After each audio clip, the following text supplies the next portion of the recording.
Hello everybody, my name is Aceface. We're going to be testing out a different fit for the Manticore for doing solo T1 Abyss. So before I tried an Ancillary shield booster fit, and I think that's pretty nice, and it has worked pretty good in the tests I've done. I've done a lot more than the one I showed before, and it's pulled through, but there's only like one circumstance which I worry about, and that is if we're taking damage for an extended amount of time and we run out of capacitor boosters, then we're basically like dead in the water. Can't do anything there. But here, this is a capacitor booster fit then. It's not an ancillary shield booster fit. We're using instead capacitor boosters to fuel our medium shield booster over here. Now I've got the wrong wrong capacitor booster in right there. We need to have the 400 ones here, and I've just equipped the small capacitor to boost 2 that needed to be in there. We're going to use 400s, Navy 400s, because we're actually going to be cap stable, and we're using a medium shield booster, in fact. So we have a very good shield recharge per second, or relatively speaking, a good recharge per second. The only thing to keep in mind here is that these Navy Cap Booster 400s are a little bit more expensive, I guess, than the 25 or 50s that I was using before. So it's a little bit more like cost, but I don't think actually we'll very rarely have to be using this capacitor booster. And I guess if we really wanted to cheapen out, we could go for the 200s, but it'll be pretty crap. You see there, we really have to use the 400s, to be honest. Oh, even the Navy 200s actually give a big boost over the standard 200s, so that's pretty cool. But we're going with the Navy 400s just to be, extra safe like this. And we're using then a target painter and a Rigor catalyst. This reduces like the signature radius problem of missiles, So we're going to be going into the Abyss with this. This is something that I'm actually going to test, in fact, a thing, and I'm going to put a covert ops cloaking device on this. Now, we don't have enough CPU for it, but that's the whole point. I'm going to leave it here inactivated because it has been a case that regularly people running the T1s and even T2s are getting ganked because they are sometimes being run by people in like assault frigates with quite blingy modules. So literally just one coerce or one destroy, tech 1 destroy is enough to gank them. So I'm going to try here is that when we exit a filament, if I can activate this cloaking device and just cloak off straight away, because that'll be a pretty cool thing to have. I mean, it's not like we've got anything worth ganking here, but it's still like just good to have it because they do indiscriminately gank even if you've got cheap stuff. So it's always good to have some kind of preventive measures if the luck would not be on our side. So we've got some of the filaments in here, calm exotics, because the Manticore does the kinetic damage. We're going to undock here and go into the Abyss. I have in fact been trying out a different purifier fit as well recently that's been doing it a lot faster, and I'll show you guys that later. But here we're going to be focusing on the Manticore, the Manti. I think the Manti looks really cool, just an amazing looking ship. So we're going to go into safe of Jita. You can even go in a deep safe. I've got one of those. See, have we got any gankers here? We can always just look here, because otherwise if there are a ton of gankers, we could always like go for doing the nearby systems. They don't usually gank as much there. They do get ganked. So don't think that you're safe just for moving a few systems out of Jita, but it's a bit less based on what happened in Ezekiel. Jita is by far the most ganky that happened here. Okay, let's go into the Abyss. And something I was actually considering to use, which maybe I'll test another time, is to use a synth crash booster, because a synth crash booster increases our explosion application, it reduces the explosion radius of our missiles, so it'll make us apply better. So it could be good to have. It's not particularly expensive either and lasts for a whole hour. So even though it's 1 million, it lasts for a whole hour and will hopefully get us through the the sites a bit quicker, so hopefully it'll pay off in that regard. But maybe it could be something good to use, because I have tried on the purifier and it seemed to work really well. I didn't notice a significant difference, but I think it is worth it because you get a bit of extra application, and that is often what holds you back here in the Abyss. That takes a bit of time, is that you want to apply to these tiny little frigate waves, and it takes the whole day to be able to kill them. Okay, let's jump into the Abyss.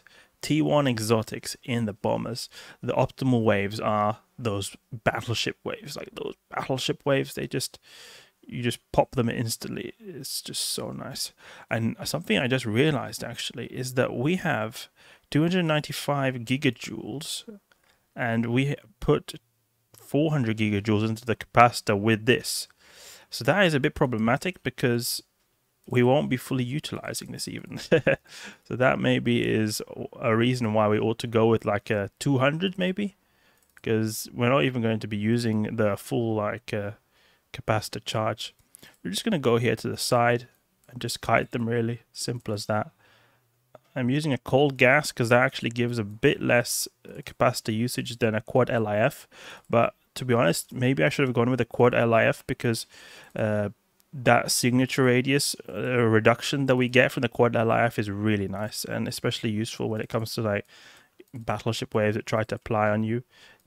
I think that they'll come in quite handy there for mitigating a bit of damage, because it's all about really kiting and mitigating damage indirectly here, rather than face tanking stuff.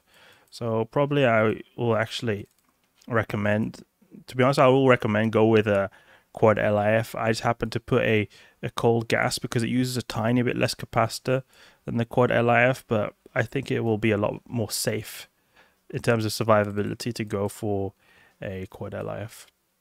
Sleeper wave is not particularly difficult at all. You kite them really easily, and they are dying very quickly as well because our torpedoes apply relatively good as well. I mean, we're still not getting full application here even with the faction torpedoes, but we're still applying pretty good, a lot better than we were to frigates, so that's why they go down pretty quickly. Oh, you see that? He landed a wrecking shot right there. Oh, he landed a wrecking shot. We'll just make a couple of boosts here. Oh, yeah, our capacitor almost melted right there. See that capacitor right? Yeah. We've got some capacitor issues right here. I think maybe even a cap battery would have been more useful here rather than having like one of these capacitor boosters. I don't know. We could put a cap battery and then have the medium shield booster. I'm not sure if it would actually fit. That could maybe be an alternative. But the capacitor is just way too small here. Like, look at that size. Just any small movement will make the capacitor go to shreds. Even though we've got the capacitor booster, we're going to have to use them a lot here. Like, we're not having to... Here, we're not able to go on like reserve capacitor a whole lot. We have to like, usually when I have capacitor booster fits, often they're able to survive by like when I'm talking about Abyss capacitor booster fits, usually they're able to like pulse their shield boosters a bit to get by. But here we're not even able to pulse our shield booster without completely like neuting ourselves out. So I think maybe a capacitor battery would be good here. Especially since we're not using the electrical sight. The Purifier is so OP for the Abyss just because you got that electrical sight that does them so quickly. Or does them so much easier just to, you have such a good recharge rate on your capacitor right there. I'll wreck this Ephialtes Lancer right here. You're just simply kiting. Hold down Q, double click in space like this. Shoot them up, shoot them up. I worry about the Dramiels, because the Dramiels are going to do EM damage. We've got absolutely no EM resistance. In fact, 0 EM resistance, and they do a lot of EM damage. So we're going to get slapped up by them. We do have like a decent amount of tankers, and then we've also got the capacitor booster, which we can use in those situations. So I don't think it will kill us, but I still worry that we're maybe going to get killed there. And it's also not like the Purifier where I have enough like fitting resources left, because on the Purifier, I have enough like power grid and CPU to fit some guns, so I could actually use the guns in the close quarters when I'm tackled by Dramiels, because especially when the Dramiels are orbiting us at really close range, armored torpedoes don't apply at all as good. So those guns really help there, just doing a little bit of extra damage to kill them quickly. Since anyway, I'm using auto cannons on the Purifier, and it does it so that there's some pretty good application up close. So it'll really just hit them hard. Well, not hit them really hard, but at least hit them with something, you know, rather than nothing. This guy seems to be taking very minimal damage. And it's always a case, really, with these missiles that when they get close, they always seem to be hitting less. I think it has to do that we need to, like, match the vector here just so that it applies better or something like that. Like in the same direction. Come on, shoot, please. There we go. Almost dead. Just one more hit. Come on. There we go, boom. He died. Now, you could maybe say that you should use an afterburner here. I do not think that would be a good idea, because I can see myself getting popped very quickly, since everything will be able to get on top of us. The sleeper cruisers will be able to get on top of us. The like Vedmax will be able to get on top of us, though the Vedmax will die pretty quickly. But maybe it could be a possibility to use the Afterburner, but a lot of damage is being mitigated by us just being able to like keep at range like this. A ton of damage is being negated, and this will all be completely nullified by having an Afterburner. But we will be able to fit a lot more tank, for example, if we were to use a Afterburner due to fitting requirements. Because I have to use this ancillary current router here to be able to fit this stuff as well. Okay, you can even just do one boost right here. Like you see, we boost quite a bit of shield. That's pretty cool. Go. Can even reload our missiles as well. Let's go to the next site. Maybe just use one capacitor booster cycle here, I think. So let's see now. I think it'll just boost the whole capacitor like in one go. You see that? Yeah. It's a lot of wasted right there. So this would be a very good case where afterburners would be really crap, because these rogue drones will just get on top of us and shred us to pieces. And then also, it seems always like that whenever you are pulling range, then they don't apply as well with the torpedo. So when you're getting a good angle and good range at distance, the torpedo seems to apply just somehow a lot better. So it both works in terms of our survivability, but also being able to kill them quicker as well by having an MWD, it seems. At least in my experience. I've run a lot of these stealth bomber solo abyss sites before. Go a little bit to the side here. Don't want to go to the boundary box. This is like the #1 way new players die at the abyss, or in frigate abyss. Always when I go with the new players in the frigate abyss, they always just go out to the bounds. I mean, even I make the mistake sometimes, but especially when you're not used to the abyss, it's just so the boundary can really get you by surprise. It's very deadly, that boundary, and I would have hoped that they would have actually made it more like more apparent. Like maybe this boundary, when you cross this boundary, you don't take damage, but it makes that like a big like sound, and then you have enough time to react to move from the side. But then again, maybe it'll remove the harshness of the abyss as well. It's meant to be a very harsh place. You can see we apply decently well. It's not too bad. I mean, we would have applied even better if we have a crash booster, so remember that. Let's move to the side a bit here. Shoot these guys too. Yeah, they're dying pretty fast. Like 2 shots or 3 shotted. Now that was a pretty bad hit right there. And it also depends a little bit on their resistances too. Like this guy, for example, in his shield, he's got pretty high kinetic. But sometimes they have also, like the rogue drones, they vary a little bit in their resistances depending on the type. Like Ember guys here, they're the ones who do thermal damage, and they have a little bit different resist profile, I think, as well, than the other types. Sparkle, for example, do EM damage. Oh, that was a nice hit right there. Like the 2-shot kind of hits. Like you get 2 of those hits, they die straight away. Well, I think so, at least. I think they have 1,100 HP, so I guess 530 damage won't kill it in 1 shot. Then 2 shots, I mean.